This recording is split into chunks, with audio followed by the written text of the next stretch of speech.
Good morning. હવે 3 kilometre 3 થી 3.5 kilometre running કરીને ફરીથી જીમમાં એન્ટર થઈ ગયા છે અને હવે તો દોડવું જરૂરી થઈ ગયું છે, કારણ કે પોલીસની ભરતીની સત્તાવાર જાહેરાત થઈ ગઈ છે.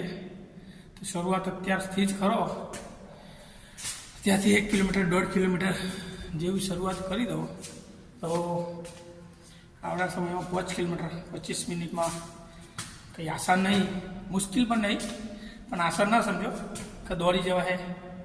ત્યારે હવે સમય એટલો જોરદાર ને હવામાનમાં પણ ફેરફાર થઈ ગયો છે, ઘણો બધો ફેરફાર લાગે છે. તો તમે એમ સમજો કે ગમે ત્યારે ઉઠીને 5 કિલોમીટર દોડી જઈશ તો એ વાત ખોટી છે. શરૂઆત 1 કિલોમીટરથી કરો.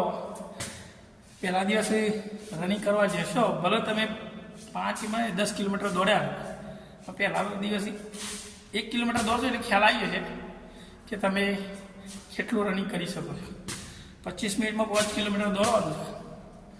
તો સ્ટાર્ટ અત્યારથી કરી દો. સરકારે સત્તાવાર જાહેરાત કરી દીધી છે. 13,600 સમથિંગ છે, 800 PSI ને એવું કંઈક છે, બરાબર છે. તો જાહેરાત આવી ગઈ છે, તો થવાના તો ખરા જ.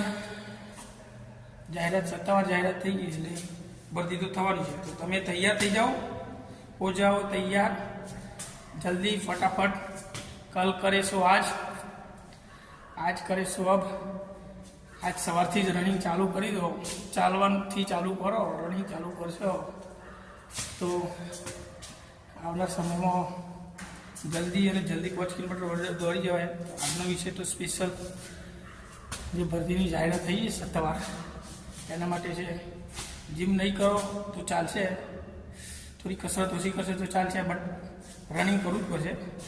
5 કિલોમીટર તો જે દોડાય એને ખબર પડે છે કે 5 કિલોમીટર કેવી રીતના દોડાય. બોલવું અને કરવું એમાં ઘણું અંતર છે. તમે 5 કિલોમીટર રનિંગ દોડો પછી ખ્યાલ આવી જશે. શરૂઆતના ટાઈમમાં તો કેટલી બધી તકલીફ પડે છે, તો જે રનિંગ કરતો હોય એને ખ્યાલ છે. તો હવે ઉઠો, જાગો અને રનિંગ કરતા રહો. જય માતાજી, જય માતાજી.